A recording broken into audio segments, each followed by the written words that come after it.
Hello there, welcome back. This is the second part of this series I'm doing on the films of the year. These are the films that were almost at the top level for me, but not quite. They're all entertaining films. I've really enjoyed all of them, but I thought quality-wise either were a bit schlocky or they were a bit... something wasn't quite as good as the ones I thought were on the top level, but they're still terrific films. So there's like 8 of them, so I'm going to do them in 2 parts. One's the more kind of realistic ones, and one's the more sci-fi fantasy level ones.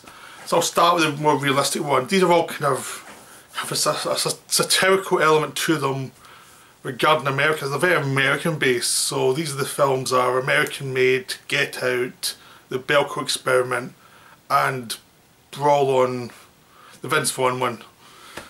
I'll get it right in a second. Basically, I'll start with Get Out since Get Out's the most obvious one.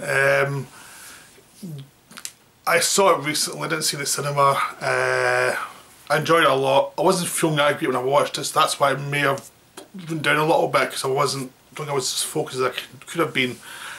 But it was still a terrific film. I mean, there was really lots of nice moments. I mean, it's obviously about race and the way white people see black people and the way they're viewed as, their bodies are almost viewed as objects to be scrutinised and to be valued or devalued by white people, and how they're kind of confined to white people's expectations of them. But it can also be a bit class. I mean,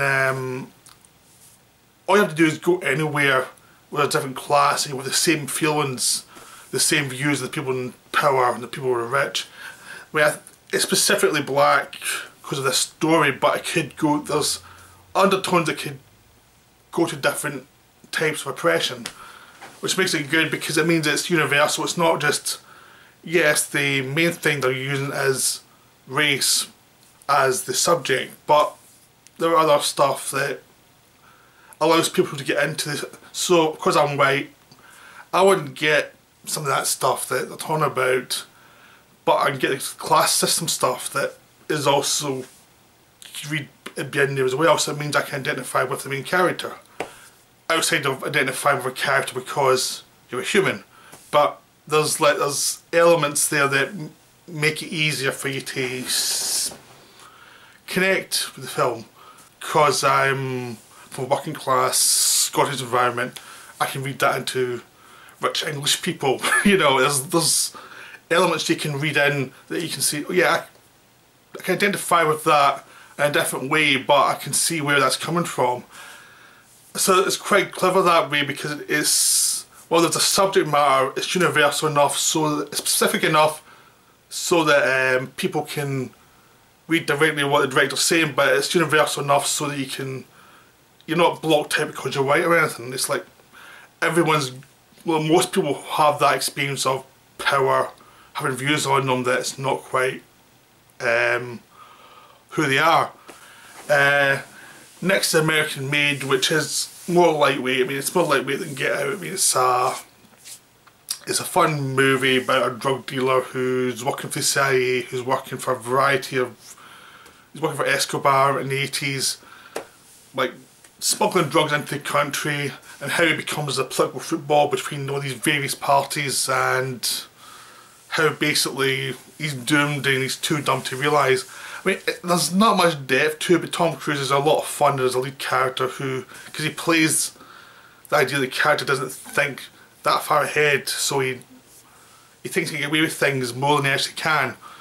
So it becomes an interesting story of a guy with lots of blind spots, which is in Tom Cruise's wheelhouse, because he plays a lot of those kind of characters. And Doug Liman directed it, and he's done Edge of Tomorrow Cruise, and he's done The Bourne Identity. He's done a lot of films with like a quirky nature to them. So this is in his wheelhouse. So it's one of those things that neither of them will stretch themselves that much, but it's a lot of fun watching them within this story where they can play to their strengths and have fun, and you just watch this situation roll out of control, and you can see it get out of control, you can see him making these mistakes that are going to come back to haunt him. But it's such a fun experience that you enjoy watching, you just enjoy the situation, You can enjoy waiting for the other shoe to drop all the time because you know it's going to happen. It's guaranteed. And he just doesn't see it. I mean, it's a paternity film for Cruise after the Mummy disaster. It's a really fun film. I mean, and there's nothing new about it. But if you've seen a lot of films recently who have been doing the Scorsese rip-offs, like all about like gun running or whatever, this is the best one because it takes the Scorsese like voiceover, fast-paced edits type of movie based on a true story, and does its own little quirky thing with it. It doesn't stretch out of that what's now based on a little subgenre. It doesn't stretch out of that, but it does a very good example of it within the little genre. Unlike a bunch of other films whose name I forget because when I saw them I just get bored.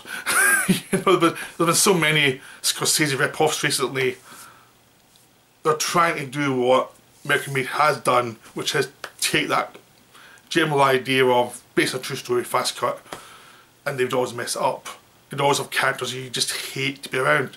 This one was an enjoyable character. There's lots of quirky characters around about Cruise to keep it going. So the film was a lot of fun. I mean, it really was. Next is Assault on Cell Block 99, which is the Vince Vaughn movie. This is terrific. I mean, it was kind of popular for a week a few months ago when it was released, and then I've heard much about it since then because it's been released on cinemas, but also I think in VOD at the same time. It's not a big release, but it's a very well made film. So there's lots of really nice stuff in it. But it's basically a guy who started off as he's a big guy. Vince Vaughn's a very tall guy. He's muscular without being working out to a guy. He's just a big, well-built guy with shaved head, very troubled, but his own code of ethics. And he starts off working in a garage. He gets played off, has become a drug mule for a friend of his, and he's very successful there. And then things slowly go wrong. He gets in jail, and he's told he has to get to this other jail by behaving badly and killing this one person, otherwise his wife, who's been kidnapped, will be murdered as well as his unborn child. It's a very pulpy setup, but it's all the details that make it work. Like, early on you realise this is a suicide mission. He is not getting out of this situation alive. And it's watching that play out, that character beat play out, like how far he's going to go for his family, how far he'll go to ensure that they actually survive what he feels is his fault, a situation he set up. And it's all about the quirks of character, of how his flaws are set up early on and how he has to try and work through them. But it's nothing's ever resolved. It's more like, I have to overcome these things to make my family safe. That's the main point, and it solves these character details within that situation. So the good thing about it is it knows it's a pulpy premise, but it keeps a kind of realistic take to it without that getting in the way of the fun of the idea. So it's realistic enough to make you always feel grounded, but it's fantastic enough to make it entertaining. And that works well with the characters as well. So the characters are more realistic, the situation's a bit more broad, but working off each other really has a terrific tension to it. And Vince Vaughn's terrific in this. I mean, he's always an actor I liked, but he seems to have been stuck for a while in these kind of comedies that seem to bore him. I liked all of his other stuff, and he was a bit more dramatic, and he seems to be going back to that, which is nice. And this is a film where he's with a director who seems to understand his potential, so who's delivering a story that really works for him. And the violence is terrific because it's never overdone. It's just till the end where it has to become more theatrical as we go into more and more details about why the situation was set up, and it becomes much more gothic and over the top. But until then it's much more brutal violence that's just like type of thing. If it's realistic enough so you're feeling but also it's fantastic enough so you're not like bogged down in it. And it keeps moving, so it feels like the story's always delivering something that's interesting. So even though it's one of those things where this is how you do a pulpy idea, like have characters who take it seriously and have a situation that's developed slowly and carefully over time, so that when things happen, they really happen and they really feel like there's a payoff, there's an emotional payoff. But the build is just as important as the payoff. And that's what the film gets right, is a build. So I've seen films with more ambitious plots this year, but this one seems to know exactly what it is and know exactly what the limitations of its story is and works within them, and it really is a lovely film. Again, like Get Out, maybe a film that will rise in my estimation as time goes by. I've only seen it once, but I really enjoyed it when I saw it once, so I'm hoping to watch it again, and I have a feeling that one will rise for me. Finally, in American films is The Belko Experiment, which is the most satirical of the films. I mean, all these films have a kind of slightly satirical element to them. I mean, American Made is a joke about the CIA and their various doomed wars on drugs in the 80s. Get Out is obviously a satire on race and class.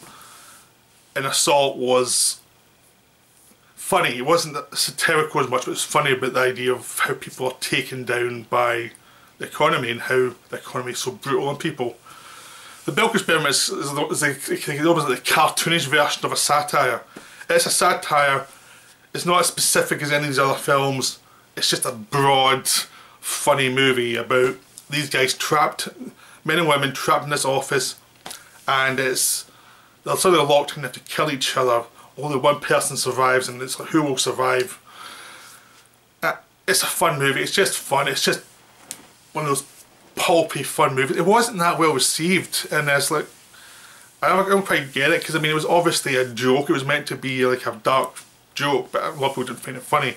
I mean, there are problems to it. I mean, it's obvious who's going to survive. The person who survives is obvious from minute one, but all these other things, and the supporting characters, the interactions, they're all wonderful, they're all terrific. I mean, this is the most lightweight of this list of like more normal films that almost made my best of. You know, this is the weirdest one. This is the kind of one that's probably the least defensible as a film, but it's just so much fun. It just really goes for it, and it's a joy to watch. It's like cartoonish film that doesn't really like, you know, doesn't really trust like corporations to. It's very 80s. It's very 80s and influenced by like a Paul Verhoeven film, which had that kind of feel of the rich are going to, you know, screw you over. It's got that feel to it, but it's broader than something like Robocop would be, because it doesn't have the human element as much, but it's still fun. It's just so much fun to watch these cartoons blow the crap at each other and just destroy each other. These workmates just tear into each other suddenly. They've got an excuse to do it. So, really enjoyable film. Again, not as defensible as some of the other ones, but it's still just fun. Okay, next we've got the more fantastical sci-fi kind of movies that never quite made my list of the best, but they were all very fun films that were terrific, and I wouldn't mind talking about them. The first one's Wonder Woman. This one was one of the ones that probably almost just fell out of my list just at the last minute. Other films came in. This is a really enjoyable film. It's one that's hard one to talk about because it's a well-made, well-crafted film. I mean, it's fantastical. The lead character's terrific. The supporting characters are terrific. There's lots of nice interactions. Lots of nice moments in the film. The end's a bit. I think the last 20 minutes, the thing that kind of pulls it off my best off list, really, because it becomes kind of cliched. There's still redeeming moments within that, but there's bits in that it's like, oh, you can let yourself down a little bit there. But I think that's a common complaint with that film, is like the last 20 minutes, the last fight just doesn't live up to the rest of the movie. But it's still really enjoyable. I mean, it's nice as a character who's not really interested in violence. She's interested in self-defense and defending other people, but she's not she doesn't run into action scenes to show off how good she is. She just does it to protect people. that's nice after a lot of the DC heroes seem to be like self-involved idiots. So it's quite nice to see that. But it's one of those films, it's well crafted, it's nicely done, but it is like a lot of superhero films where there's not much to say about it beyond, yeah, that was well done, that was, you know, it's I feel the original Superman film in the sense that it's a perfectly cast film and a lot of nice stuff in it, but there's not much to beyond that. It's that kind of feel to the film, it's classical, but there's not much in the subtext. It's just everything's on the text, everything's in the text of this film. There's not much subtlety beyond that, and that's nice actually. It's good to see that in the film because they just do the story.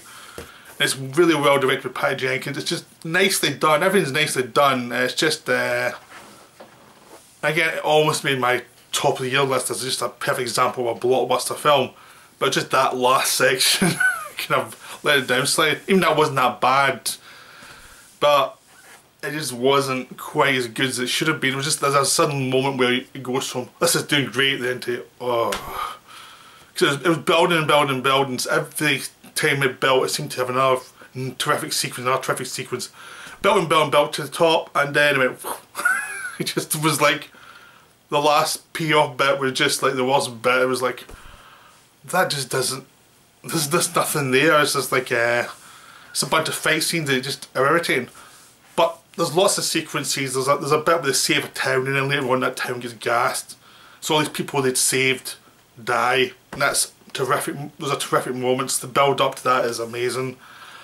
There's some lovely moments. One of the chief villains is this woman who creates all, she's got a mask on, she creates all these ghasts, weapons. She's nice and creepy. You wish she was the villain at the end. You were hoping she would be the thing to fight against because she was the most interesting villain in there, but she wasn't, so it was like disappointing. So, but it's still a terrific film. It's really well made. It's really enjoyable. Okay, and next is War for the Planet of the Apes. This is another one that almost made it. This one doesn't even have any flaws at all, really. I mean, it's beautifully made. There's the whole thing is, this is the end of a trilogy from Rise and Dawn, and basically the human beings are starting to slowly die off. The thing that killed them is now mutated and turning the surviving humans to be mute and dumb. The apes are rising, the apes are becoming the dominant creatures. The humans are fighting back and are trying to wipe out the apes before they all go mute because they don't want the apes to take over.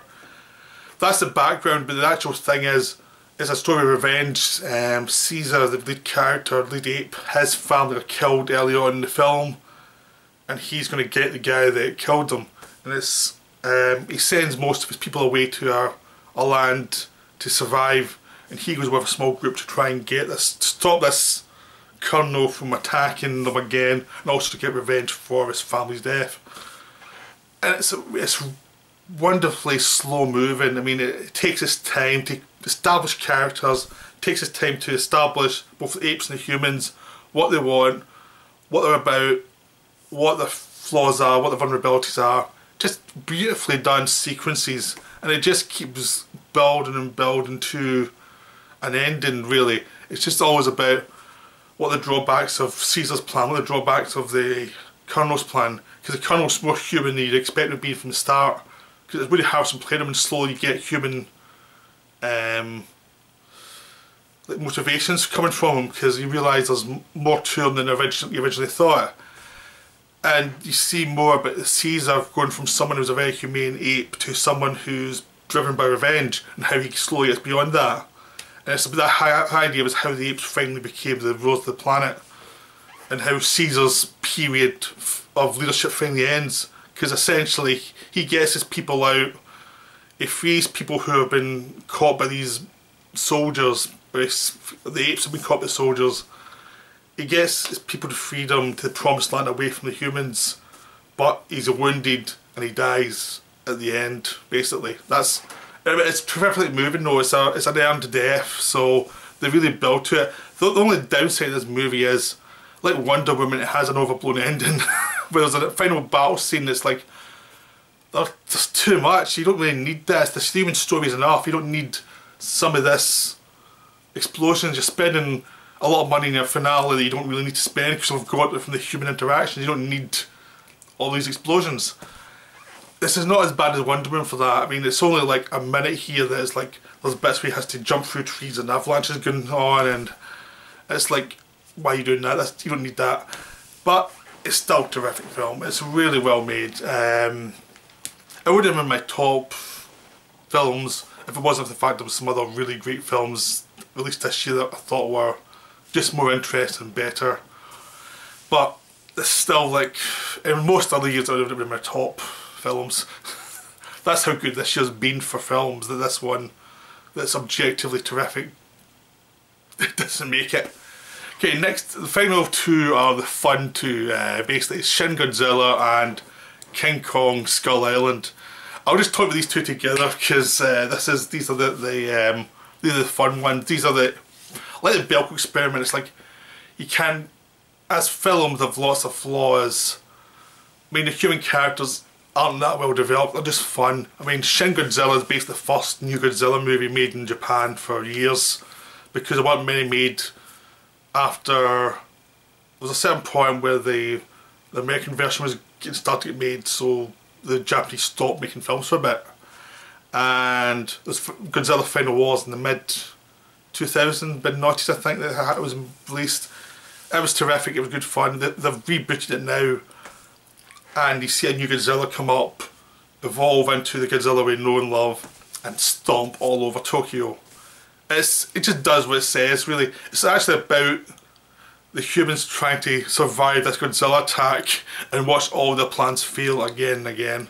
It's quite good because the characters are trying everything to stop Godzilla, and they're dealing with their own bureaucracy and their own stupidity and the stupidity of people above them, and it's nice, like the human part's nicely done. Unlike a lot of Godzilla movies where the human parts are like, a lot of time you don't want to deal with them. These ones are well done for a Godzilla film, and the Godzilla sequences are terrific. The only bad thing with Godzilla is early on, before he goes to Godzilla, you see these weird googly eyes that are very annoying. But it's a blast. This one, if you're a Godzilla fan, it's a blast. If you're not, it'll be like, what the hell am I watching? it's for Godzilla fans, this movie. But King Kong is just the same. It's for King Kong fans. It's not really for the general audience, even though it was a big mainstream film. It was released, it did well. There's going to be a King Kong vs Godzilla soon for the two American versions, the American Godzilla vs King Kong. That's what I'm looking forward to. This one is King Kong in Vietnam, or King Kong Skull Island. People from Vietnam come over once the war's over. So it's infused with apocalypse now. Every Vietnam cliche you've seen, you have British mercenaries. You've got a guy who's been trapped in Ireland for 40 years from the war, from World War II. You've all this stuff, you've all these characters. There's way too many characters, but they had decent actors. Even though the characters aren't well developed, it's fun to watch when then they die, and then more die and more die. I mean, there's so many people die in this movie in horrifically fun ways that is great, because I mean, they don't all need to be there, but it's an enjoyable to see them be there and see them die to these big monsters. So, I mean, John Goodman's in there to deliver exposition, then he gets a good death scene. Samuel Jackson plays a guy who's a psycho army colonel who's feels he's lost the war. When he sees Kong, he finds a new person to target his rage on. So it's Samuel Jackson versus King Kong for a bit, and that's a lot of fun, because he just basically goes mad. There's a terrific sequence at the beginning where they arrive at Skull Island, and then Kong attacks the helicopters and just trashes them. Beautiful. There's monsters there that Kong has to fight that were let loose from the experiments the Americans were doing when they arrived. So Kong has to fight those monsters at the end and be the big hero, which leads to one of the best sequences of the year, which is Kong fights the final monster. He has Brie Larson, who plays the female lead, in his hand. He uses that hand to grab the guts. He puts his hand down the monster's mouth, down into his gut, rips out his guts and throws them away while she's still in his hand. It's funny because Peter Jackson made a King Kong movie, and that's a very Peter Jackson type of move. But he didn't do it, it was this other guy did it, and it's hilarious. The whole movie's like that, it's just this feeling of, this is pulp. This is just pure pulp, and it's just so enjoyable. I mean, you could tear the script to shreds easily, but it's all the moments that really make it. And it doesn't really matter that the characters are kind of just there, because the actors playing them know exactly what the characters are. They know it's for the monsters. They have a bit of fun. They know not to overdo it to get in the way of the monsters. Everyone kind of knows what movie they're in, and they know it's not about them. They're just there to get the story from A to B to make Kong look good. And it's just fun because it's a lot of professionals being a pulpy as hell film. So I can no way put this in the best of the year as an actual film. But it's way above something like Fate the Furious or those kind of movies I talked about last time. Because this is the joy of this film is so there. And the joy of all these films, like Wonder Woman and Planet of the Apes, just the craft of them makes them worth talking about, even if they have little flaws that are there. But it doesn't matter. They're pulp done really well. They're pulp done with heart, and that's what you're really looking for in kind of genre movies. And the same with the more realistic movies. They were all genuine films. They're all done by people who want to make those films and put the effort in, which makes them worth talking about, makes them worth seeing. So all these movies I'm talking about today are worth seeing. They're terrific. They're all terrific. Next I'm going to actually go to what I think are the best films. I'm going to do it in blocks of three, like three films. I think there's like 15 of them or 14 or something like that I'm going to talk about, and so I'll just do them in a lot of blocks of films, and hopefully that'll be fun, because these are the ones I thought were the most terrifically well made films that had something to them, so I'll try and get a bit more depth about them.